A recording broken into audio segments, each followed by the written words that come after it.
Wow, that's gorgeous. As the saying goes, age is beauty. And after 50 years, this park is proving just that. To the hikers who visit, and all of the creatures that call it home. It is parasitic, but not to us. We're exploring the west side of Bays Mountain Park.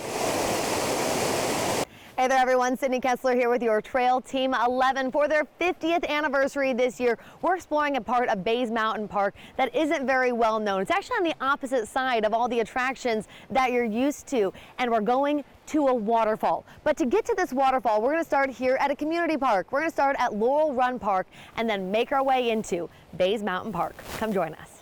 Parking at Laurel Run Park is the great opportunity to come in, see a waterfall, go back to your vehicle and go out throughout your day. Megan Krager is the senior naturalist at Bays Mountain Park. Or if you really want a challenge, you can start at the main part of Bays Mountain, the main entrance, and then hike the 7 miles over to Laurel Run. Being so far from the action, many forget what the western side of the park has to offer.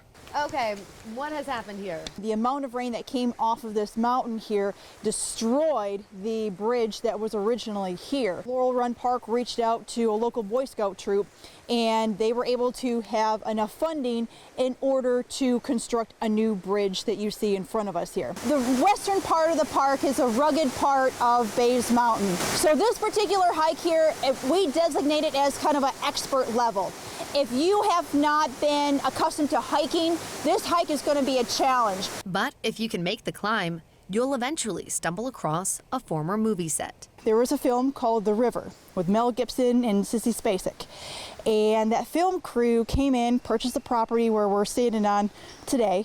And what they did was they recreated a couple of buildings in order to kind of help their filming, essentially. So what happened is that once they were done with production, they didn't need the property anymore. So they went over to the Hawkins County and said, hey, we'd like to donate property if you can turn it into a county park.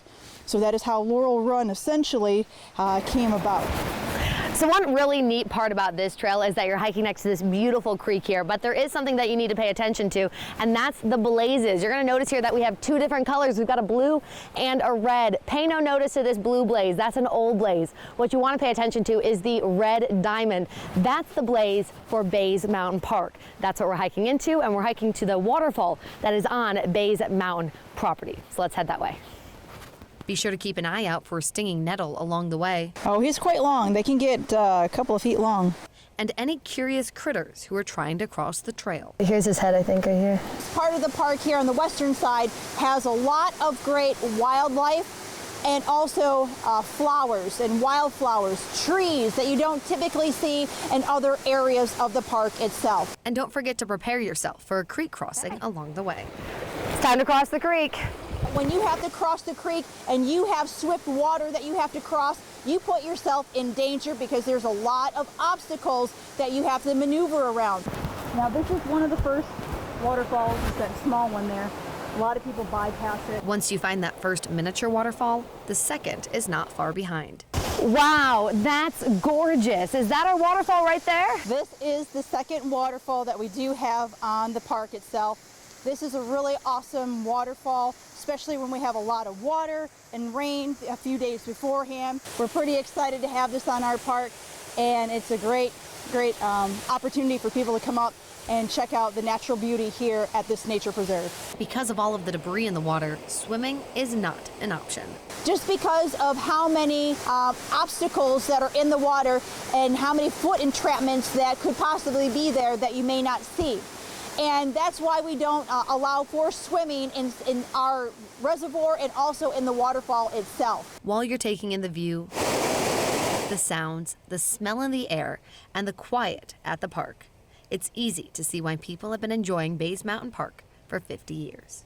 This is a special park not only to the individuals that work here at the park, to the community. If it wasn't for the community, this park would not be here.